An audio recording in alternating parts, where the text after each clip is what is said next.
السلام عليكم. diyaarad baan la soconaa imika waxaan ku soconaa gobolka Izmir oo aanu kasii tegayno Ephesus and Pamukkale si aanu soo barano more about the Roman Empire's history in Turkey iyo saameyntii ay ku yeelatay ereyooyinka. I don't know, there's something a little bit intriguing about the Roman Empire, especially in this magnificent country. So the market, a lot of footprint kaga tagaan. Marka, looking forward to it. Khayr baan Virginia. Alhamdulillah, we landed safe and sound. What time? Tour guide baan ugu sugayay airport markaan tagnay gobolkii Izmir oo ah gobolka labaad ay tiga ugu badan dadka ugu badan degaan Turkey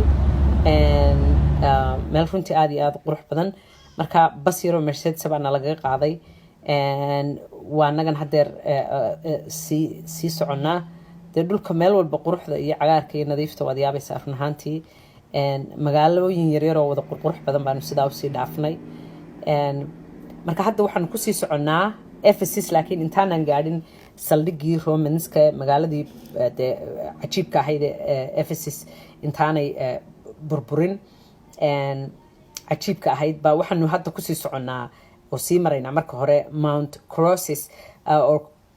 Crosses I think Corressos waxaasa anyway marka waa gurigii Virgin Mary ama Maryam nabi ciise hooyadii gurigeedii oo markii ay ka soo carareen Israel dadkii ciise la socday oo dhan markii la leynayay bay ahaayeen marka iyada iyo John Baptist ayaa halkan yimi gurigan u dhisay John baa gurigan u dhisay dabadeetna waa naga faylka ugu jirno gurigii baan galeynaa gudaha looma ogola sawirro iyo waxa inaanu qaadano laakiin de waa meel aad muhiim ugu ah muslimiinta iyo masiixiyiintaba oo runtii walaalaysan labadaba maadaama ay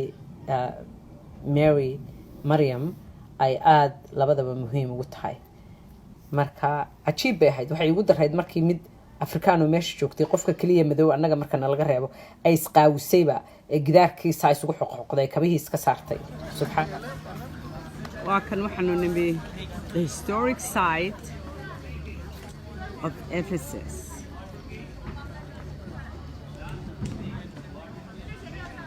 Incredible ruins. Look at this. Yeah, empires. Boqortooyooyin dhan baa halkan laga howlgarayn jiray.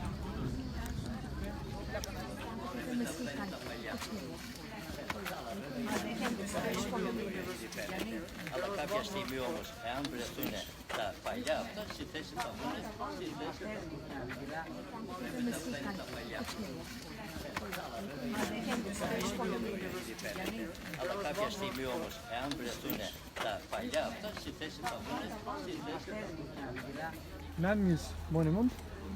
The Romans came here, it was 80 before Christ, and they killed every man here inside Ephesus. Because Ephesus wanted to be governed by Mithridates, one enemy of Rome, a king of Pontus, Mithridates. So they were angry and they sent here Sylla, biggest leader, commander, and Sylla killed every soldier in Ephesus, 80,000 soldiers. They simply killed every man, that's all, it's something easy. And they spared the women? They didn't do for the women and children. They just killed. Yes, that's all, yes. Because they were...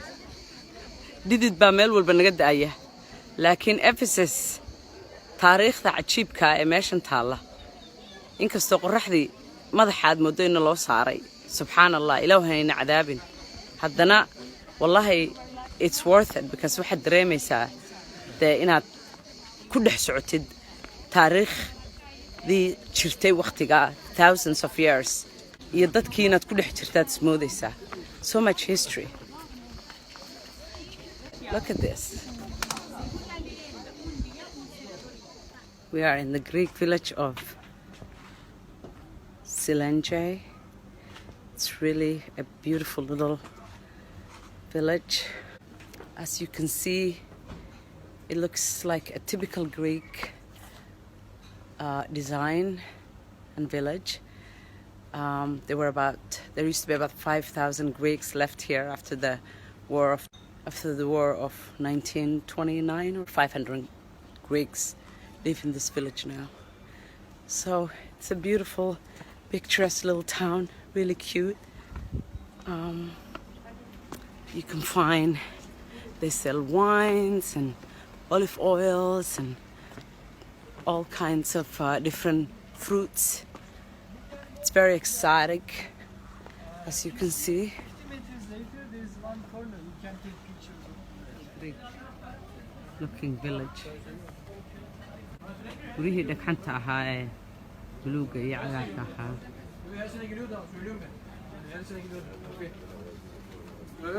Beautiful picturesque meel yaro ah. Yeah, quruxda daymuna. So cozy. meelahan haddaynu ka eegano guriga. haddana waa kaniisad yar oo ku dhex taalla magaalada yar, village-ka yar ee aan nimay quruxda badan oo ay Greeksku dee markay iyagu meesha wada deganaayeen ay ku tukan jireen. haddeerna dee ka mid ah meelaha taariikhiga ah ee lasoo booqdo. waxba may taaban. Oh my goodness, what a day! maanta waxaan joognaa Charisma Resort oo ku taala Kusadasi,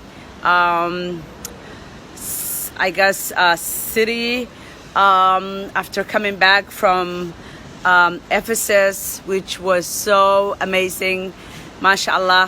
alla maxaan qiirooday, alla maxaan qurux arkay, alla maxaan mar walba Soomaali iyo Soomaaliya soo xusuustay, alla maxaan meel walba ku kombeergareeyay. halkaasi waxay u eg tahay Somaliland, oo halkaasi waxay u eg tahay Puntland, oo halkaasi waxay u eg tahay Soomaaliya, oo intaas oo dhan oo isku xidhan. alla maxay qurux badnaan lahayd, alla maxaa wax badan qabsoomi lahaayeen, alla maxaynu micno yeelan lahayn. marna waan farxaa, waxaan dhahdaa Allahu Akbar, wadan muslina oo meel walba masaajidka xigo, oo ummadda Ilaahay oo dhan oo nooc kasta iyo cid walba leh, oo qaarkood half naked yihiin, iyo habliya xijaabnaa iyo raggii garhka weynaa, intii oo dhan oo dhex socota, oo nabadgelyo iyo qurux iyo wanaag iyo humanity as brothers and sisters lagu wada joogo. oo aan soo xusuustay, all mankind, we have created you from a single source of male and female and made you into nations and tribes so that you may come to know one another. waxaanu idinka abuurnay laba qof oo keliya oo mid isku ah, oo waxaanu idinka dhignay qoomiyado iyo qolooyin badan iyo qabiilo badan si aad isu barataan. sharafta islaam oo dhammi Turki bay taallaa, oo wallaahi inagoo mid keliya, Soomaali keliya wada dhalatay, haddaynu meel isugu nimaadno aynu wax isu wada noqonayno, ayaynu heshiin laanahay, ayaynu isjeclaan laanahay. qof markaynu isula hadalno, we love each other so much. We do. Collectively baa waxay nagu dhacaa markaynu koox noqono. Oh my God, I love Turkey. Wallahi, I love Turkey. I want inaan halkan soo guuro. You know, marna waan farxaa, waxaan dhahdaa I want inaan halkan dego, meel walba carruurtaydu ka arkayaan quruxda islaamka iyo wada noolaanshaha quruxdiisa. haddana markaasaan qiirooda ay dhahdaa dalkaagii oo dhan aamini karin, soo qaracan ma aha, iyo dadkaagii oo dhan isku aamini karin. waxa weeye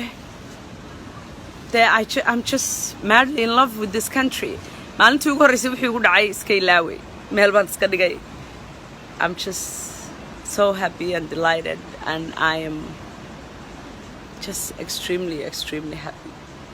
You have to come to this resort. You have to come to this country. I know many of you have. I cannot believe it took me this long to come here. Wallahi, siday igu qaadatay inaanan intaas oo dhan anoo intaa dhulka marayay, adduunka marayay, markii ugu horreysay tahay inaan imaado Turkey. Allahu Akbar. meel waliba waa wadankaagii. at the end of the day, Ilaahay baa dhulka wada abuurtay, Ilaahay baa iska wada leh. ilaahay baa dadka iyo dhulka iyo wax walba wada leh. Let's enjoy quruxda and meel walba marno. I love it. Thank you.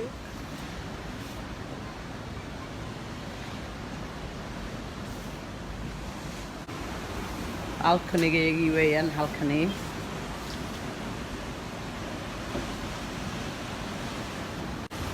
ilaa halkaa adagtaan ilaa halkaas waa resortkaas.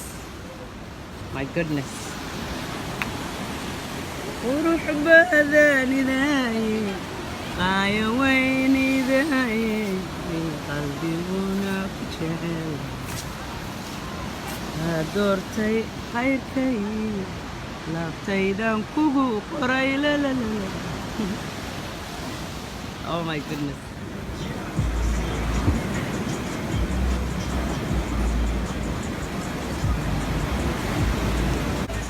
Well, hello. Look at this glorious place. Oh my God. Dorma quruxdaasay ugu dambaysay. Berbera markaan tegayba quruxdaasay ugu dambaysay. My goodness. What a grand.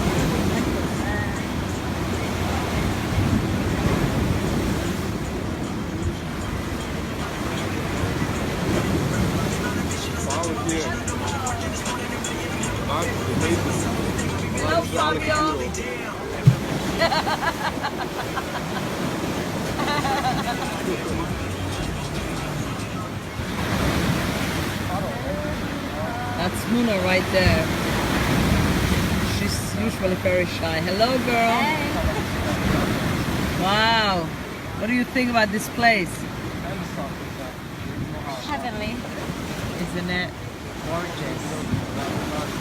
Oh my goodness.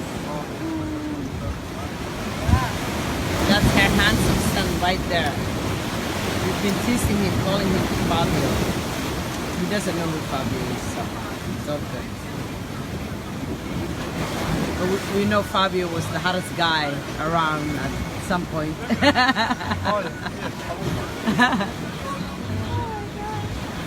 Anagu swimming suudana maanu soo qaadano and the bikini iyo waxbay ahayd inaan soo qaadano aan meesha ku gallo.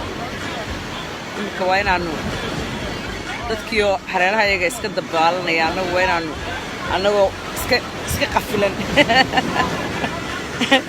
iska enjoy garayna laakiin we're still enjoying. Why you there? What's there not to enjoy? It is gorgeous. I can't wait inaan soo noqdo caruurteedana soo kaxaysto this time around inshallah. halkan laakiin sidee halkan waxay u baahan tahay honeymoon iyo wixii loo yimaado jacayl in la yimaado weeye halkan oo kale. Next time ka anfici mayso. aniguna caruurtii baan doonaya inaan keeno yaa kuba tashan maayo inaan jacayl soo kaxeeyo halkan iska bay lownayde idinkaa ka mas-uula nimanka Soomaaliyeed inaanu meel dhignay yaa jacaylkii iyo kalgacalkii lownayba idinka idin jirtaa sidaa u godlaysaan hadeerba. I like oraahda godlidda because habeenkii dhaweyd fiidiyihii ugu dambeeyay aan idinla wadaagay baan ku soo darayo aan idhi qalbiga oo aan idinku idhi qalbiga fadlan godla qalbiga. marka fiidiyoyo ayaaba lay soo diray romantic ahoo maaragtay dad isjeceloo saa laabta isugu haya marka qalbigii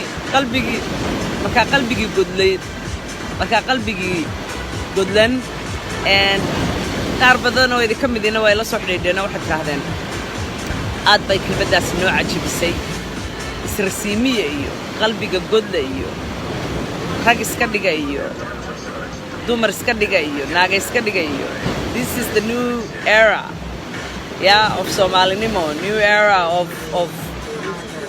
abuurka kalgacalka iyo xiisaha jacaylka Soomaaliyeed. dilahaydmo waan xabeebsaday saan ma seexan dee goormaha hurday ugu dambaysay laakiin yaa u baxayade waxaa jannada lagu seexan doonaa intii la doonaba adduunkan yare intan yare la marayo waa in وين لسكا ميراي لسكا دالا it's all good فضلا اسكو دايا ميلها نينا هوني موني تمادان كمينو يسكور سنيا دي لهايدنا ودن مسلنا وقروح بدن my goodness halal love halal ودن halal everything خير بين مسكوبنا نبدا